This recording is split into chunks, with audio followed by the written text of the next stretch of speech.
Yoloha semuanya, kembali lagi sama Wam 2 di sini. Ya, hari-hari di setiap awal musim baru, kita selalu aja ditemani oleh banyak anime baru juga. Seperti pada video kali ini, ada anime baru yang mengambil sudut pandang seorang om-om berumur 38 tahun yang bukannya mengisi hari-hari dengan bercandaria dengan para bestie, dengan jokes bapak-bapak mereka, om-om yang satu ini malah mengisi harinya dengan bermain game VR MMO alias virtual reality massive multiplayer online. Meski suka bermain game, tapi om yang satu ini masih kenal waktu dan hanya bermain game 2-3 jam sehari. Gimana cerita om yang satu ini di dalam gamenya itu? Oke lah, daripada kalian penasaran lagi sampai ngebuat Kang Ujang pensi dari player e-sport cabang isekai, mending kalian post dulu subrek, like, dan aktifin lonceng notifikasi di bawah, biar kalian semua gak ketinggalan alur cerita anime gua yang lainnya. So, tanpa berlama-lama lagi, inilah dia Toaru Osan no VR MMO Katsudoki episode pertama.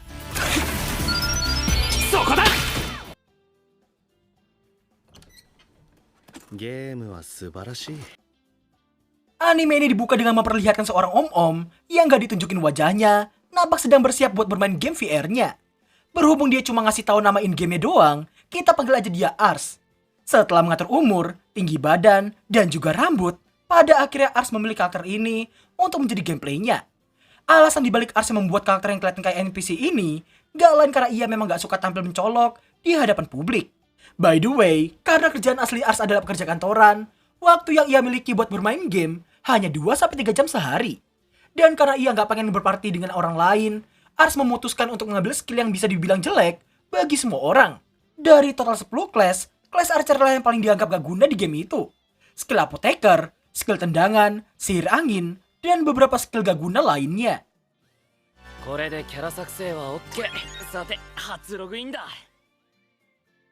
Setelah Ars login, kita akhirnya tahu nama game VR MMO yang sedang ia mainkan itu. One More Free Life, nama yang sesuai dengan konsep gamenya itu sendiri. Kebebasan yang didapat oleh para player tidak ditahan oleh main quest ataupun side quest manapun. Para player hanya diminta buat bermain melawan monster dan berkreasi dengan keinginannya sendiri. Setelah itu, Ars yang baru aja nginjekin kaki di kota pun harus mendapatkan tindasan dari player so asik yang merasa paling sepuh di sana.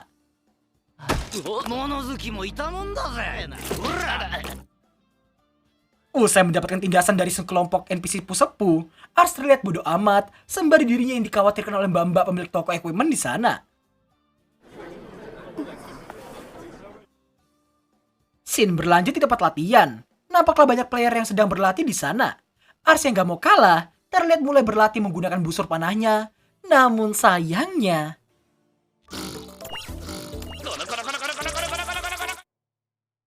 yah, gua akuin panahan itu emang sulit banget sih.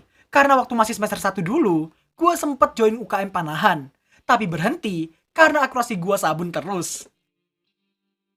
Setelah menembakkan 100 anak panah, lambat laun Ars mulai bisa memahami akurasi dari sebuah panah saat mastery archernya mencapai level 5. Setelah latihan panahan, Ars pun turut berlatih sihir angin dan juga tendangan miliknya.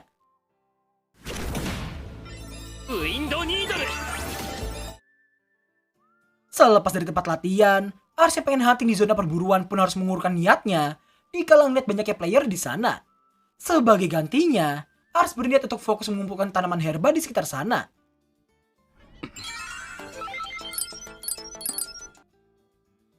Ars pun agak terkejut karena meski udah dicabut sekalipun, tapi informasi tanaman herba itu masih belum bisa diidentifikasi. Dia memutuskan untuk memeriksanya nanti di kota.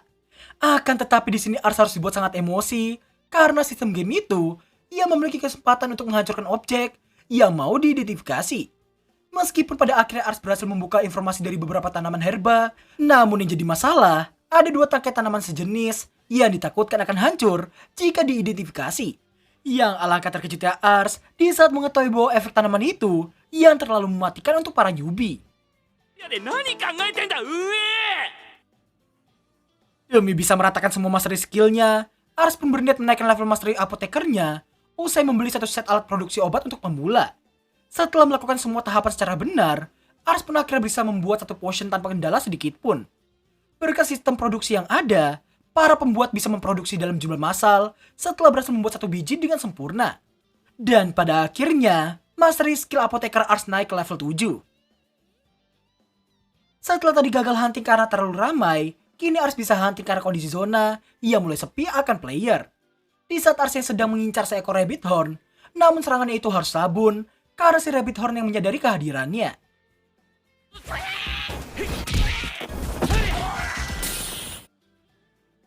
Setelah berhasil membasmi seekor rabbit horn, secara tiba-tiba dua petualang datang, dan salah satunya ngakak bukan main, usai ngeliat aksi Ars barusan. Setelah ditanya letak lucunya di mana, ternyata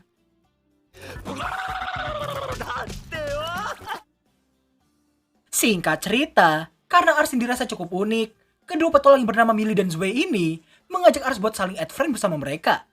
Meski cara ngakaknya lebih edan, namun sepertinya kedua orang ini dirasa bukan orang jahat sama sekali.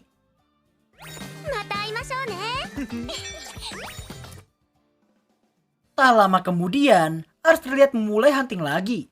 Gak pengen sampai kejadian yang sama terulang kembali, dirinya kini menggunakan sihir angin miliknya.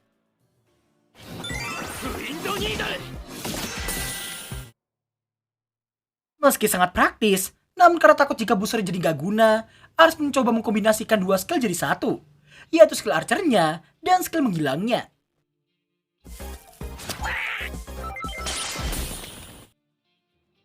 Nggak terasa 3 jam pun telah berlalu. Terlihat Ars yang saat ini baru aja lockout dari gamenya dan berniat tidur karena besok dirinya harus pergi bekerja. Di hari berikutnya, nampaklah Ars yang saat ini lagi makan roti yang baru aja ia beli dari toko NPC. Namun karena sistem indera perasa yang udah ditemukan di dalam game VR itu, Ars merasa roti yang baru ia makan barusan punya rasa yang gak enak sama sekali. Demi menikmati sistem indera perasa game itu sampai maksimal, Ars terlihat mulai menaikkan mastery skill save miliknya, yang mana kerealistisan game itu pun semakin terasa di saat daging yang dimasak oleh Ars mengalami perkembangan rasa di setiap metodenya. Dari yang tadinya cuma dimasak begitu aja dan menghasilkan rasa yang gak enak, memasaknya dengan rempah-rempah yang sedikit menaikkan cita rasanya, sampai pada metode memasak daging dengan cara merebusnya dulu, baru diberi rempah-rempah di saat dipanggang.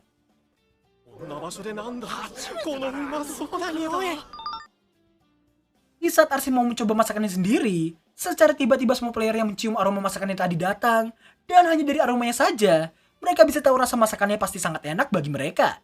Ars yang gak pengen cuma buang tenaga, dirinya langsung mematok harga 100 giro untuk setiap porsinya. Mengira orang-orang itu akan pergi karena harganya 20 kali lipat dari roti biasanya, namun ternyata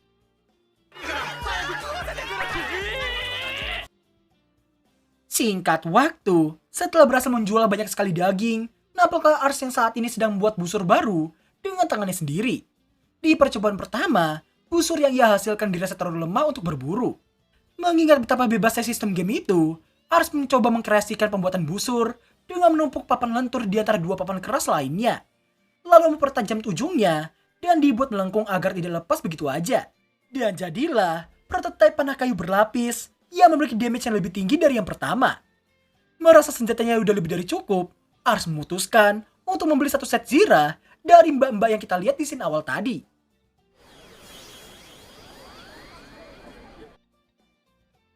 Sebelum pergi hunting, Ars menyempatkan diri untuk menjual hasil produksinya berupa beberapa bungkus steak rabbit horn dan HP potion dengan efek pemulihan plus 18%.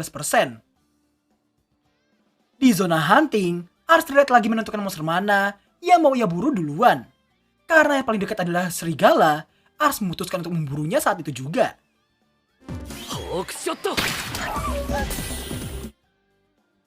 GG sekali, one critical, one KO. Ars terus berburu dengan tempo yang cukup baik untuk seukuran solo player. Gak cuma serangan fisik doang, bahkan Ars juga menggunakan sihir angin miliknya.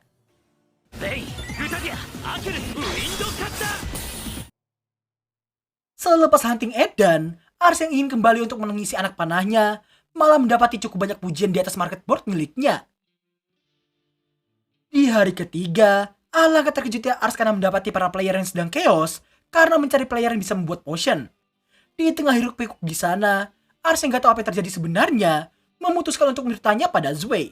Dan ternyata kepanikan terjadi karena entah bagaimana para NPC yang biasa menjual potion kini malah membuat pengumuman bahwa semua stok potion mereka telah habis. Ars yang merasa itu sangatlah gawat, namun Zwei justru khawatir padanya. Karena dengan habisnya semua potion di sana, maka para player produksi akan diincar oleh para player lainnya.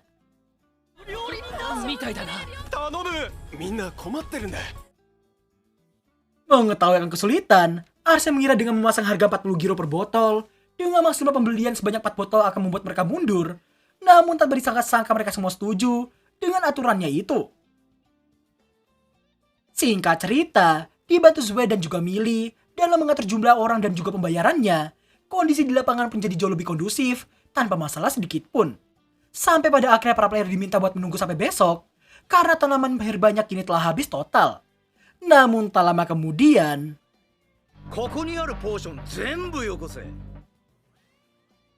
gak seperti sebelumnya, Ars kini gak cuma diam aja, tapi tetap memperlakukannya bak seorang pelanggan. Namun jelas aja tujuan NPC ampas itu bukanlah semulia pelanggan lainnya. Merasa sebagai sepuh di sana, si NPC sepuh ini pun berniat gelut dengan Ars. Zoe yang mencoba menghentikannya, malah harus mendapatkan perlakuan kasar darinya. Tak tinggal diam, Ars pun memintanya untuk melihat semua player yang masih mengantri untuk sisa potionnya.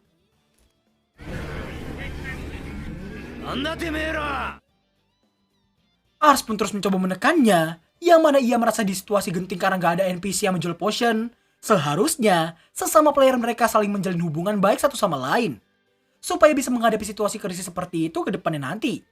Dan dengan menjadikan player tipe produksi sebagai musuhnya, maka player lain tak akan mungkin diam aja melihat hal itu. Akan tetapi yang namanya player sepuh, merasa pengen diagung-agungkan, dan rasa ucapan Ars gak ada gunanya sama sekali. Tanpa tahu rasa malu sedikit pun, si player sepuh ini pun langsung mengajak Ars buat buy one dengannya. Zoe pun melarangnya, karena merasa tak mungkin seorang player tipe produksi bisa menandiri player sepuh seperti itu.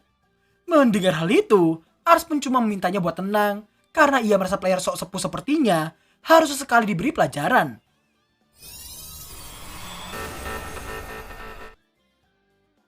Setelah zona sekitar mereka berubah jadi area PvP, Ars yang tahu player sepuh itu akan meremehkannya, dirinya pun berniat memanfaatkan hal itu. Hingga pada akhirnya,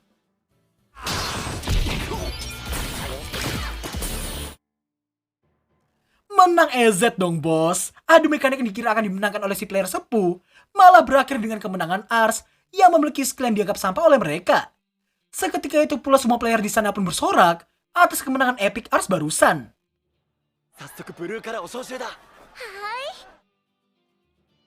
Setelah cukup puas bermain game, Ars pun lockout dari sana dan merasa yakin party sepuh tadi pasti akan dijauhi oleh banyak player, terkhususnya player tipe produksi.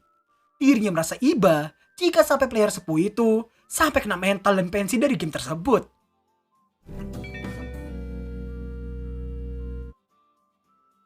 Dan berakhir lalu cerita anime Toaru Osan episode pertama. Yah, kalian harusnya udah nyadar sih, si Ars ini udah ngajarin kita semua arti keseruan dalam bermain game. Dimana banyak orang yang berlomba-lomba pengen jadi nomor 1 di leaderboard, entah dari kategori progress story, PvP, ataupun total power. Ars mengajarkan bahwa game yang sebenarnya itu hanya dilakukan untuk menghilangkan stres doang. Dan bukannya makin stres pas dibuat ngerengket dan lost track sebanyak 10 kali. Ars juga memberikan sudut pandang player yang hanya bermain untuk mencari gameplay unik dan anti mainstream. Ditambah, karena Ars di realnya adalah pekerja kantoran, dia pun turut memberikan pelajaran penting yang mana boleh bermain game tapi harus tahu waktu. Buat yang masih pelajar mau itu SD, SMP ataupun SMA, boleh main game tapi seimbangkan waktu bermain game kalian dengan waktu belajar kalian semua. Ingat-ingat guys, uang orang tua kalian nggak didapat dari memetik daun di pohonnya Padadang, melainkan dari hasil keringat mereka yang setiap hari kerja demi kalian. So itulah kata-kata bijak yang gue denger pas mampir ke rumah temen gue dan ngedapetin dia lagi dimarahin sampai keluar ucapan yang mungkin 11-12 sama yang gue ucapin barusan. Thanks for watching dan sampai jumpa di episode kedua minggu depan. Bye-bye.